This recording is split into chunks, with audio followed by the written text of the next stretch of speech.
I'm Andy Murray, the Executive Director of the Major Projects Association, and I'm pleased to welcome you back to part two of our first roundtable discussion on why race matters on major projects.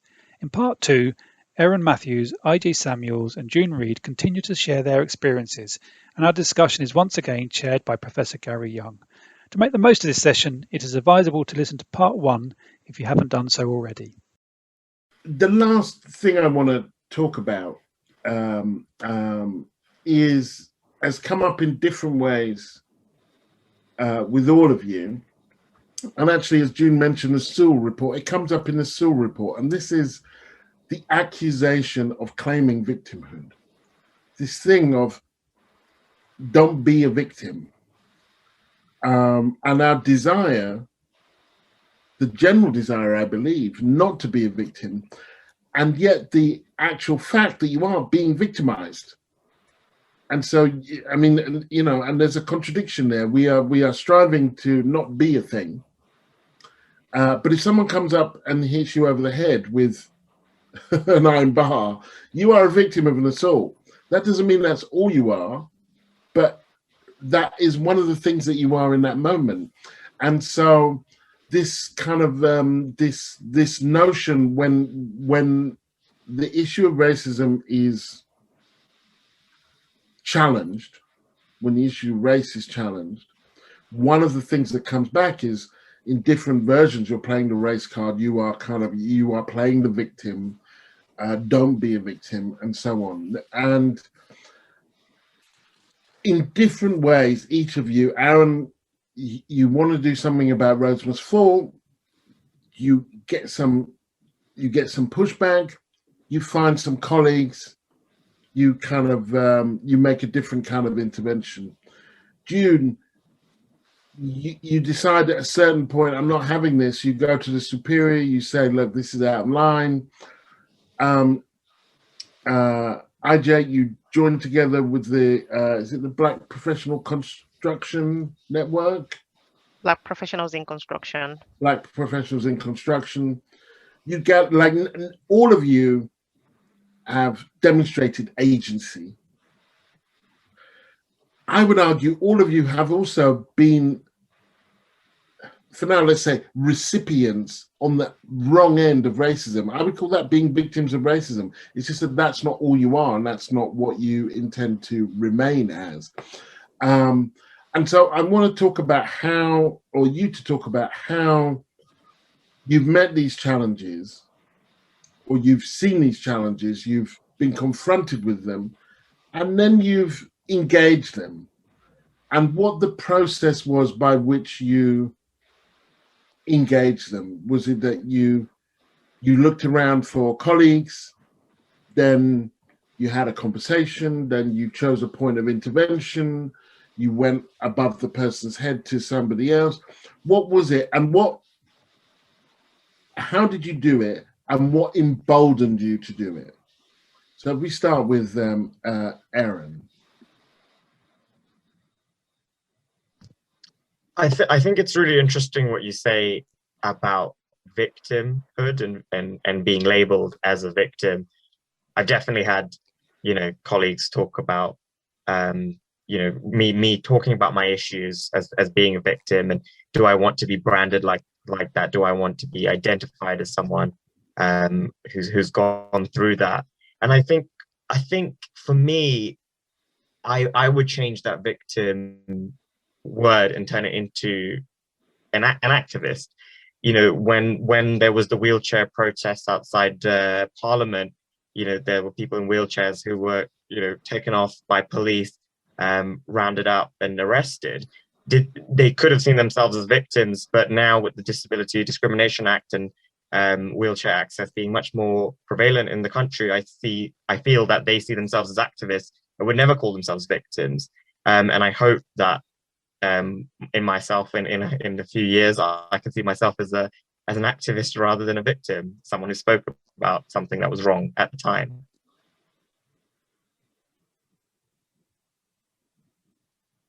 Do you not think that the story that you gave of asking about Roads Must Fall, being pushed back, asking other colleagues, then coming back with an intervention, do you not suggest that while you were on the receiving end of kind of effectively being silenced, you found a place to express your voice, that you were definitely being active in that moment? And I wonder what emboldened you to do that. Because there are consequences, and I always tell in journalism with my younger colleagues, I say, look, there are consequences when you do these things. You shouldn't imagine that they will be cost-free. Now, the consequence may be that people now see you as a great, as someone who knows their own mind and is an effective conversationist and debater. And it doesn't necessarily all going to have the same way, but they are not going to see you in the same way afterwards as they did before. And so I'm just wondering what got you there, and whether you understand that as an act of resistance almost. Yeah, and I do worry about that every day. You know, my dad says, you know, if you get blacklisted because of what you're speaking about, if it negatively affects your career, that will be on your head, and you could have not spoken about it and maybe got further.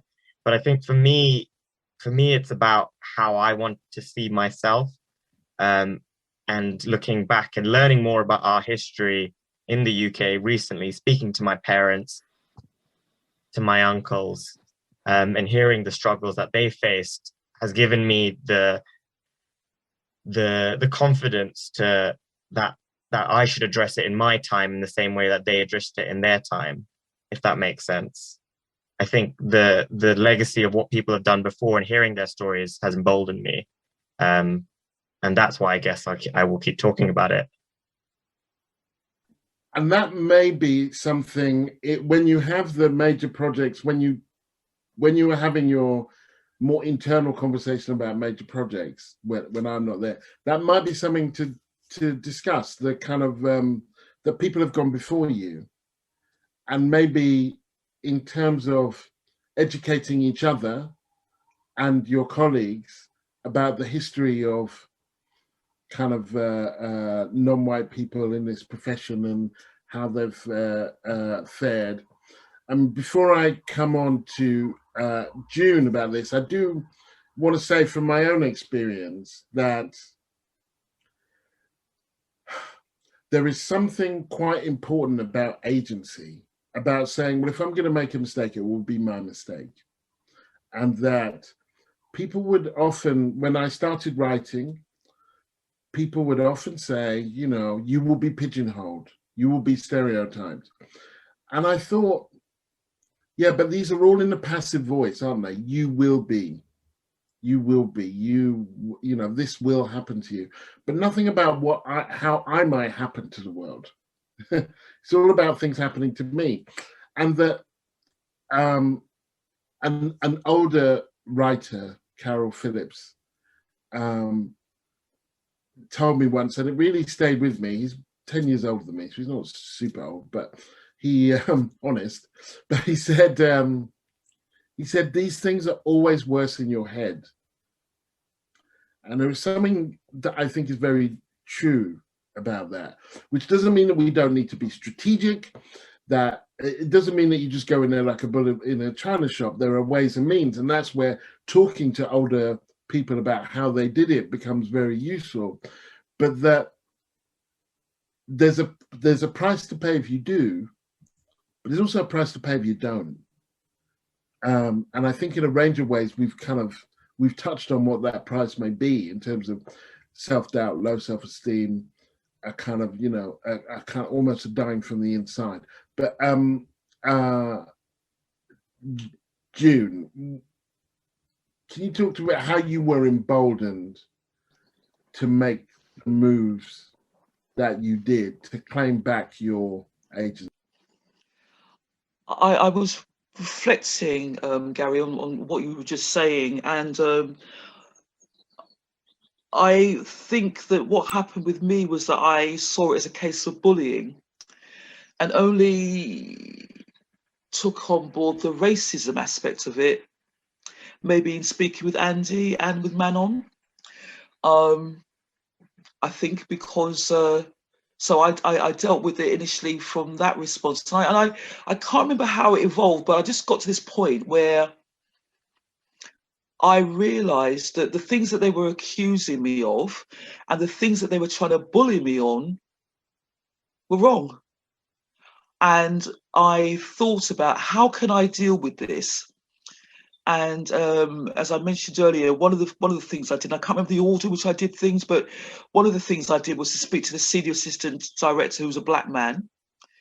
And he, I have to say, even today, having left that authority 6 years ago, I'm still in contact with him, because all the black people that I knew in that authority respected this person because he was fearless.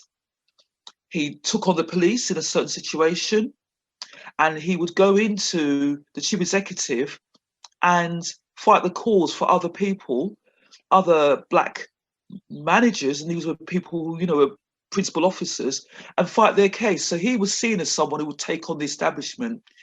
And so I was able to speak to him and get his guidance, and that helped me with my agency. And then, as I touched on earlier, I was able to speak with other colleagues who were on the working group, the EPPM, you know, steering group rather, and I could take support from them because they respected me, but they were also extremely loyal, and they were furious actually at the way I was being treated and the fact that the EPPM program was being jeopardized. And also, I think in speaking to Andy, although as he recounts, the way in which I put it to him was a stakeholder issue, because primarily we had a stakeholder who was the lead stakeholder, ironically, rubbishing this high-profile pan-London major project. And in so doing, were bullying me.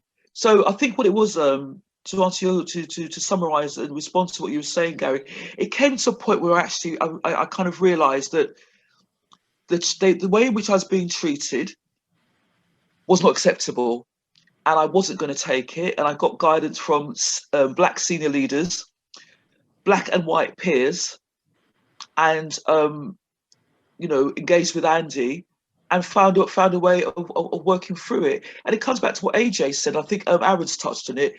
I so passionately believed in that program, and I wasn't going to get anybody get in my way and its way.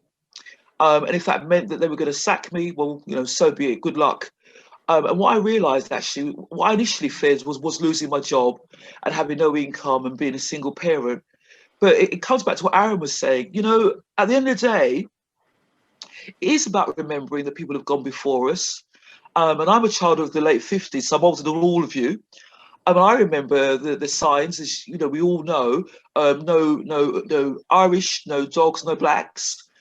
Our parents, my parents, let me say, coming here in the late 50s by themselves, you know, leaving Jamaica in the case of my parents and coming here not knowing anybody or knowing few people and making a life and being successful, and having to give up careers and, you know, do the menial jobs because that was the way of getting employed. So I think one of the things that we as black and brown peoples need to remember, and I'm glad that Aaron made that point, is the people that have gone before and the people that have lost their lives.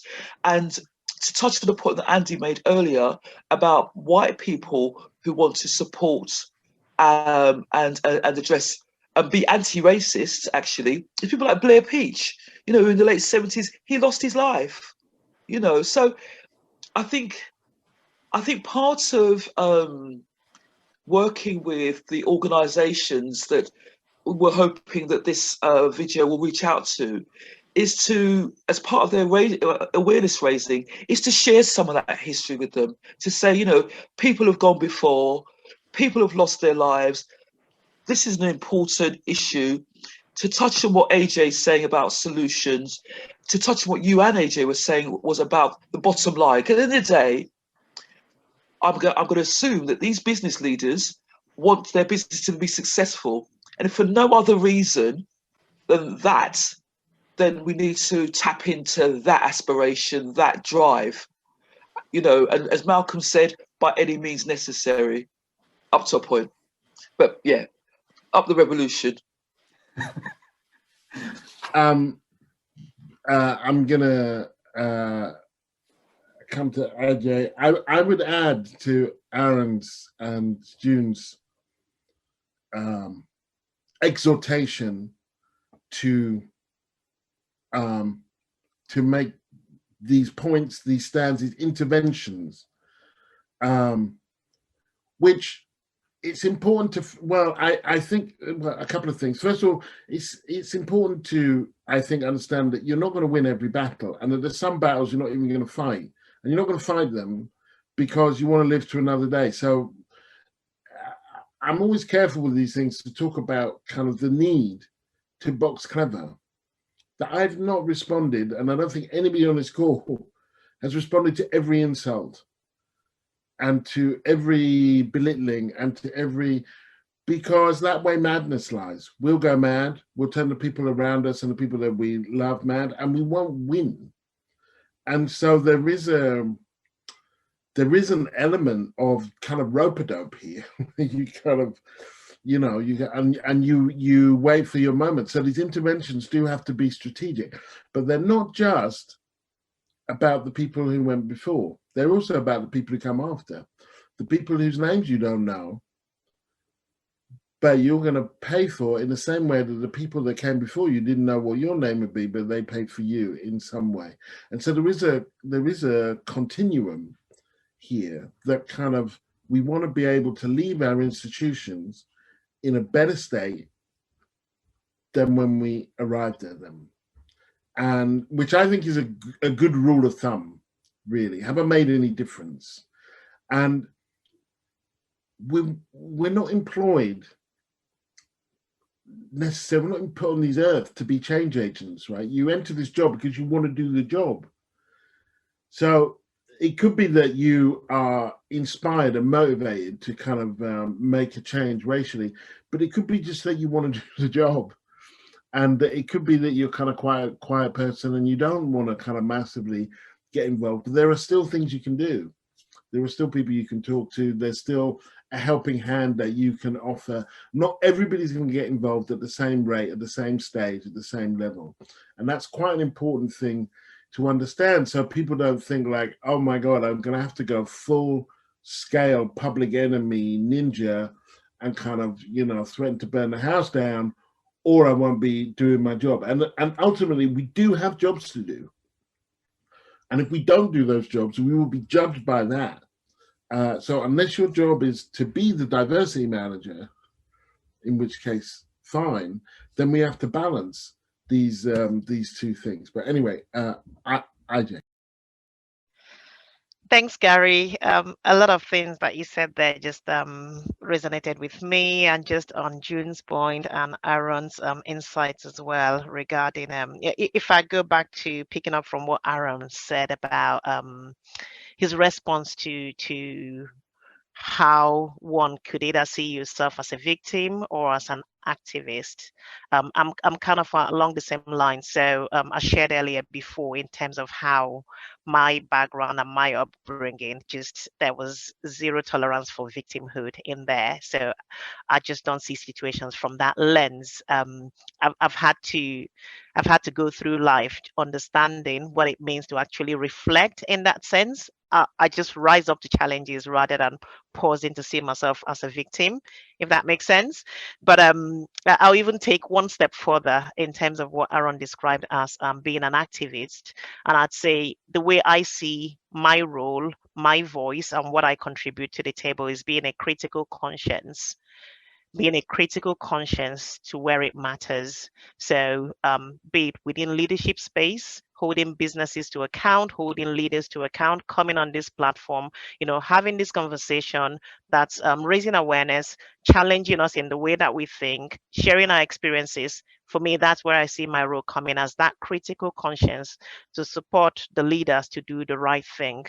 Do the right thing because it's right for people, right for society, and right for the business. That's where I see my role here.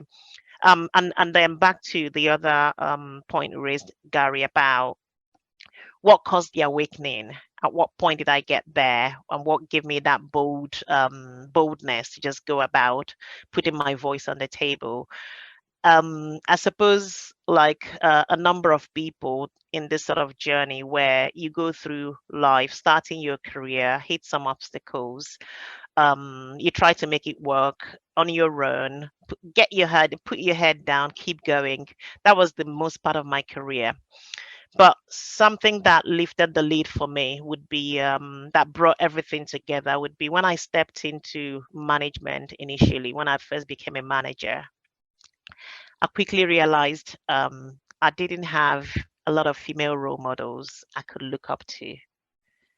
And then just to lift it up one layer, I couldn't see any Black leader, male or female, within my reach that could be an inspiration, or if you want to call them role model to me. And then I thought something is wrong here. I'm going to either be on this journey by myself and pretending it's okay, or I'll put my voice on the table. And I suppose one of the things also that helped me on that journey, and picking up on what you said, Gary, we all are different spectrum in how we can contribute to this conversation. Not everyone is going to be at it at the same level. Possibly before I got to the level of experience and expertise that I have now, possibly my voice I wouldn't have had that confidence to step out to do this. Let's be honest here. I got to a point where I felt, you know what, even if I'm out of job today, I'm confident that I could go to Tesco and get a job and still put my voice on the table. It comes with time for some, and for people like Aaron, it comes from day one. Everyone is different on their journey and when it comes to them. Mine came when I stepped into that space of management, and I thought, hang on, this is going to be a lonely road unless I do something. And that's when I then thought, rather than stay there and sulk, I've always been one that was raised to find a challenge, find the solution. So I just went to my leadership team at the time. I said, ask for permission to just do a little bit of a pilot to run a mentoring program for women who want to step into management and leadership, or just, bring women on the journey with me. And it was a little pilot of about, I think it was about 9 to 18. It started about 9 and then eventually about 18 in the first year. Did a 6 months pilot with them, just to run a few sessions where, why do you come to work?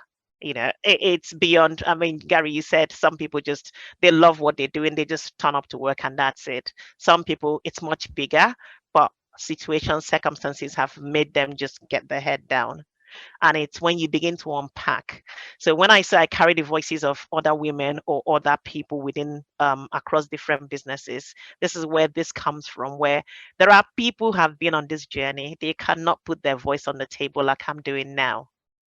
So many, countless of people. And that's one thing we need to be mindful of. People are still worried about what will happen to my job. Unless leaders rise up and put measures in place to change diversity of thoughts on the table.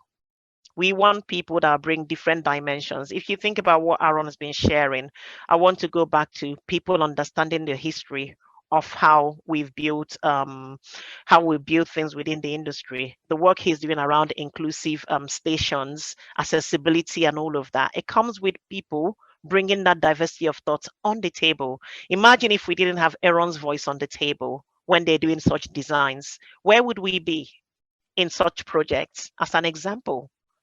So it's good for society, it's good for business, and it's good for individuals overall. So fast forward again in terms of where that awakenings come from.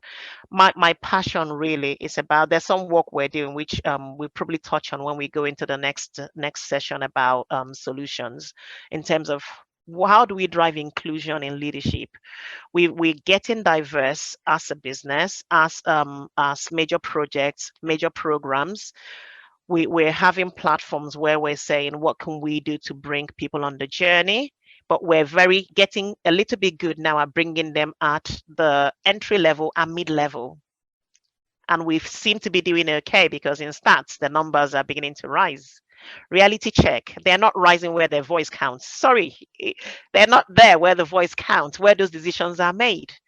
And that's the big deal. If I don't see those Black partners within a business, if I don't see those Black directors within a business, if I don't see those Asian directors within a business, if I don't see those female partners across, how do I know that that business have got the right voices to help them make the right decisions? It's not only about color, I keep saying. It's not only about the race.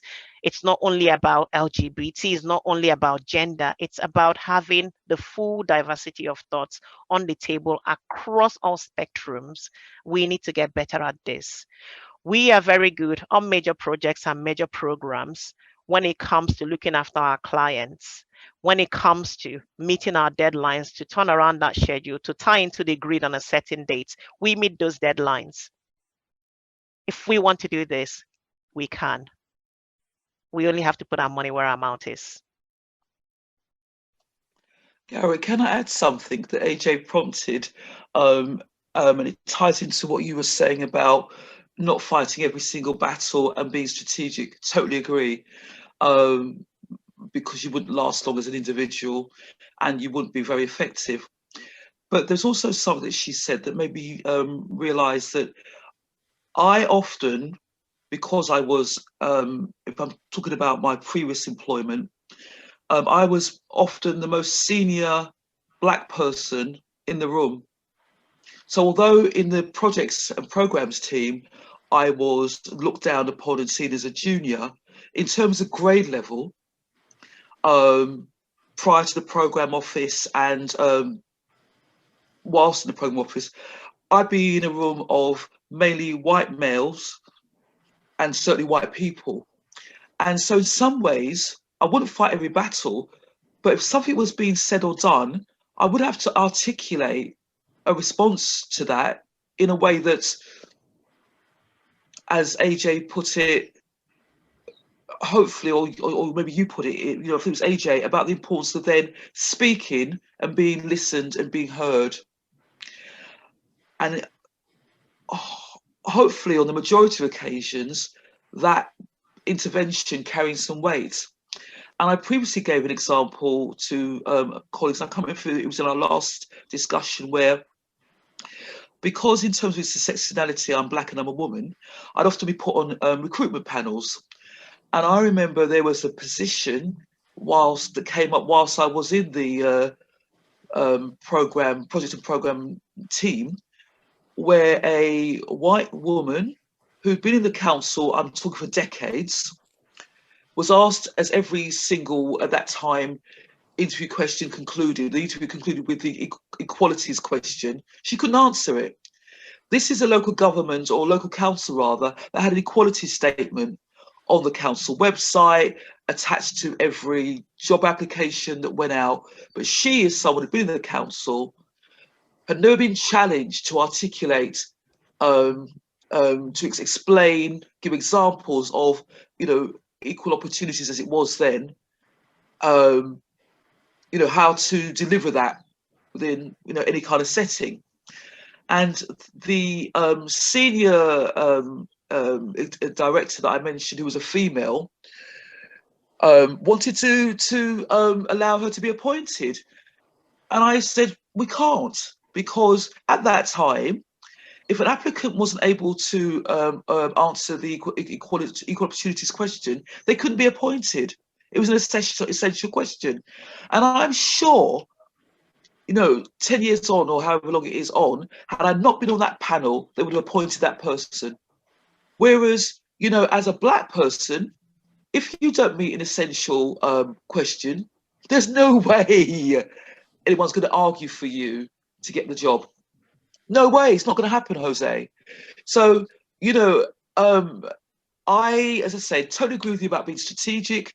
I totally agree with not fighting every battle. But I think it's important that where we are in a space where we can bring, as I'll go back to AJ, that lens, and we can enable our voice to be heard, it's important that we do so. So I want to thank you all, June, AJ, Aaron, Andy. I think it's been a very rich conversation. I think we could have gone on much longer. We've got a sense that kind of the fragility that's involved, that by the time these issues come to light, by the time they are voiced, there's been an inner turmoil, there's already been several internal conversations, and that that we need to be at the table. It's not just that we want to be at the table, we need to be at the table, because otherwise what happens at the table makes no sense, or it makes insufficient sense. And